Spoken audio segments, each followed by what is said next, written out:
I'm Dr. Muneeb Shah, a board-certified dermatologist, and I'm here today to answer more questions from the internet. This is Skin Support.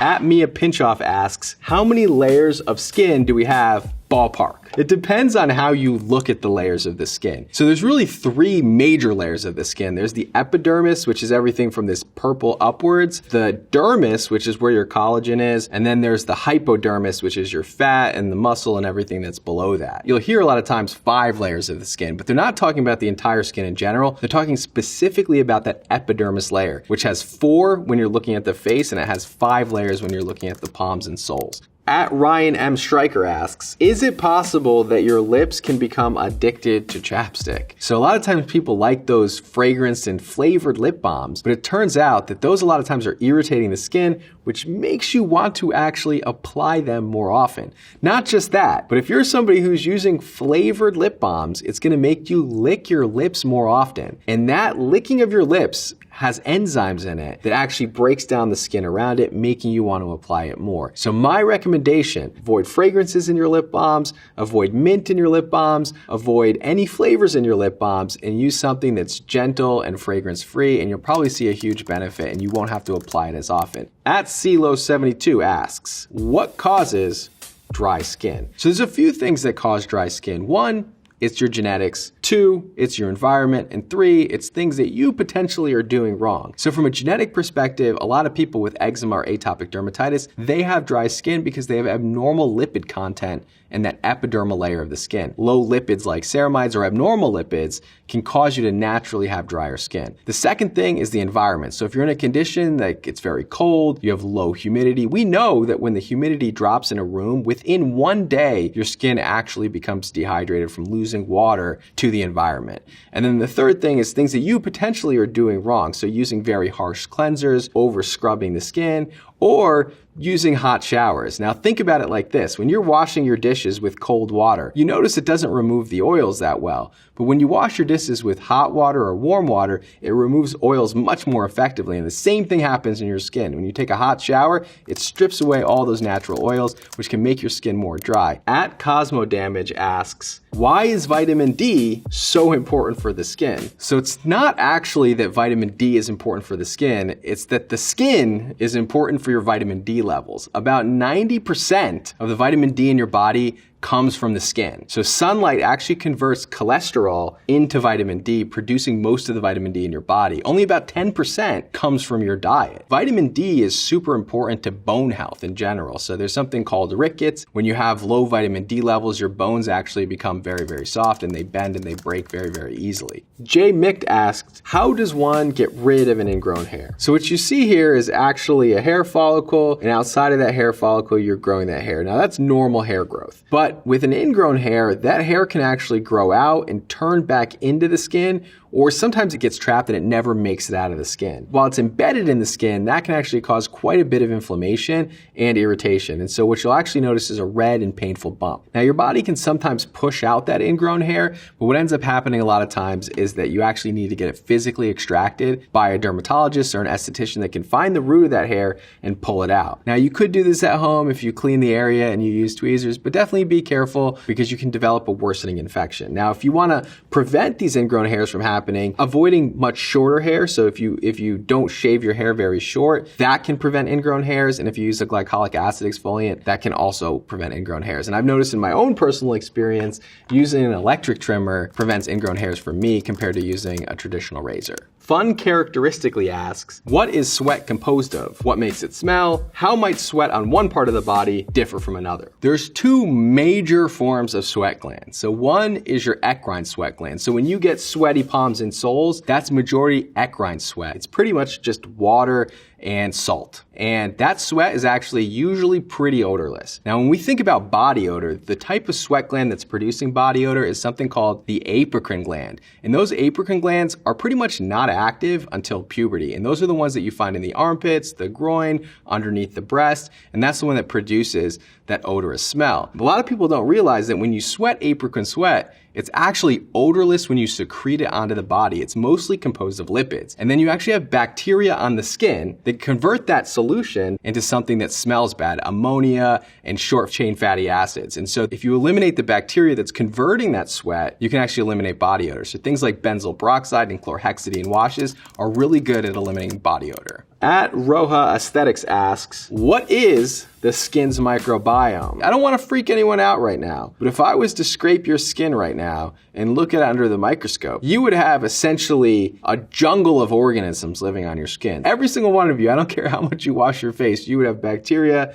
you would have fungus, and you would have little mites crawling around on your skin right now. And that little jungle is actually called the microbiome, and they usually live in harmony and cause no problems to the skin. In fact, when there's a good, healthy mix of things growing on your skin, it's actually good for you. And it's when one type of organism starts to sort of lead the jungle is when you start to develop things like acne. At FS Chick asks, how TF is the skin an organ? So an organ is supposed to be a collection of tissue that all serve the same purpose. The skin is considered an organ because its function is to protect you from the environment and also to keep things in the skin. So if you don't have your skin, which we actually see in people that have severe burns all over the body, you dehydrate very quickly because all the water in your body evaporates, and you get infections very quickly because your skin's not protecting you from the environment. At Fame de la Fleur asks, does retinol cream really work? I personally use retinol, so I certainly hope that it works. If you're a skincare enthusiast, or even if you're on social media, you probably hear about all kinds of crazy trending ingredients all the time. And most of them don't stand the test of time. But retinol, on the other hand, which is a vitamin A derivative that we find in skincare, has been around now for 50 years, and the data is only getting better. And so tretinoin, which is the active form of retinol, it's found in prescription products, is incredibly effective, and then retinol is converted to tretinoin in the skin and is a very effective over-the-counter version of this vitamin A derivative. At Real Nutritious asks, do you know what really causes wrinkles? With time, there's two things that happen. So first, you want to look at yourself as a grape when you're a child. You're filled with juicy fluids and you don't have any wrinkles. And then you lose that volume with time and you become more like a raisin. And what is that volume that you're losing? Collagen, fat, bone, your skin starts to move in the direction of gravity, and then you form wrinkles. One of the most important contributors to aging is sun exposure and also diet. Diets high in sugar cause glycation, which actually damages your collagen, and when you lose that collagen, your wrinkles start to become more prominent. And so to avoid wrinkles, you want to protect yourself from the sun, you want to use healthy diets that are low in inflammation, and you also want to do things that replenish the collagen, like use things like retinol. At Trenton Ferg asks, if we shed skin cells every single day, how is it that people have tattoos? This is such a good question. So when we look at our skin shedding every day, we're actually talking about that epidermis layer of the skin that kind of sloughs off every day. So that's that very top layer of the skin. But below that, where all your collagen is hanging out, that's your dermis. And that's actually where they deposit tattoos. And that's why you don't shed off your tattoos. And interestingly, the particles of tattoo are too large to actually move and have your body remove them from the dermis. And so they actually just hang out there in the dermis. At CBG Beauty Bar asks, what does an LED light therapy mask do? This is a LED mask, and what you're noticing back here is some red light. To be honest, I honestly thought this was a gimmick myself.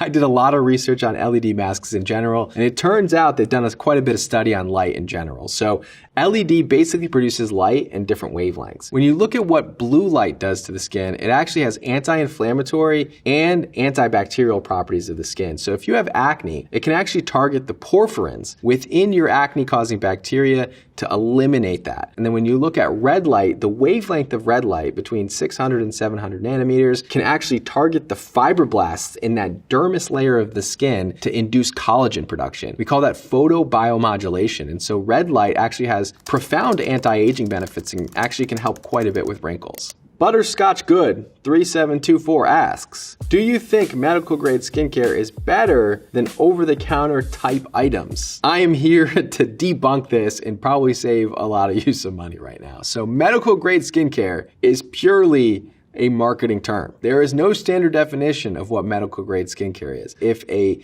esthetician, med spa, dermatology office, or plastic surgery office is selling you skincare, a lot of times they will tell you that it's medical grade skincare. It just means they're selling it from their office. I could take a tube of toothpaste and call it medical grade skincare, and no one is going to stop me. You would hate me, but no one is going to stop me. At Jess R. Morris asks, my freckles are going wild because of the sun. I love freckles so much. Please, why can't they be on me all year round? So what are freckles in the first place? Freckles are little blotches of melanin, which is basically the pigment of the skin. And so your melanocytes, which are the pigment producing cells of the skin, get hyperactivated and they produce little blotches. Now, I love freckles. I think that they're beautiful, but they get worse or more prominent with sun exposure and they fade in the winter when you get less sun exposure. So they're basically like mini tans, which is a marker of sun damage. And we do know that people that are prone to freckles are more likely to develop skin cancer. So if you're somebody who developed freckles, please be careful, wear sunscreen. Your freckles will still be there.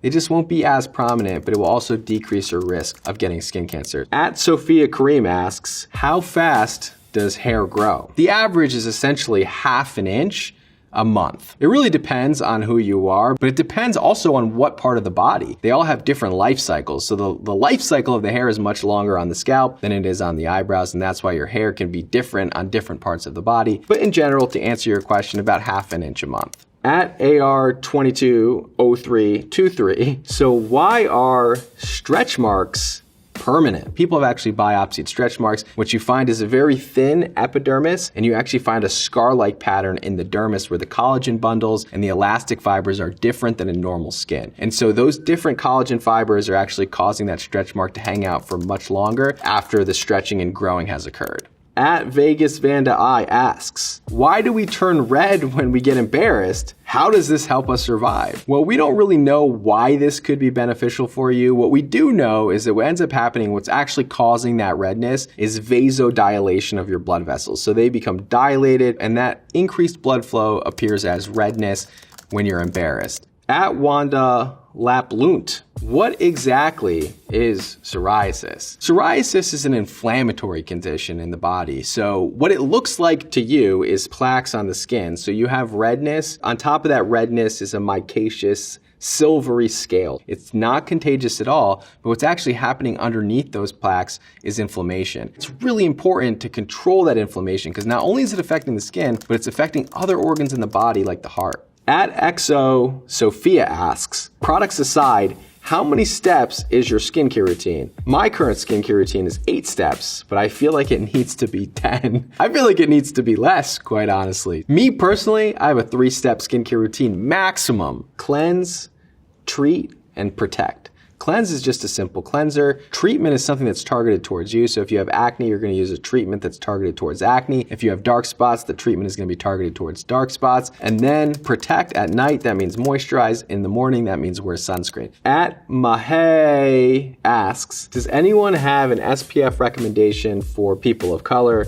I'm sick of these brutal white casts. So first, what is a white cast? It's that pasty white appearance that you see when people are wearing sunscreen. Some of you might remember that famous Mark Zuckerberg surfing picture where he has that amazing white cast over the face. As a dermatologist, I loved it, but it's not necessarily the thing that most people want to have when they're walking around outside. So when you're looking at sunscreens, you have your chemical and you have your mineral sunscreens. Your chemical sunscreens are pretty much invisible a lot of the times nowadays. You can have a chemical sunscreen that is completely see-through. And then you have your mineral sunscreens that are zinc and titanium dioxide. And no matter how good the sunscreen is, they're still going to have a little bit of white cast when you're looking at those mineral sunscreens. So if you're somebody who wants to completely avoid a white cast, opt for something that's more of a chemical sunscreen. Now, a lot of people are concerned about chemicals. I'm personally not worried about chemical sunscreens. The only ingredient I tell my patients to avoid is oxybenzone. Otherwise, the rest have been shown to be safe and effective. At Apollo Herbs asks, what's the difference between a serum, a cream, and a lotion? So there's no strict definition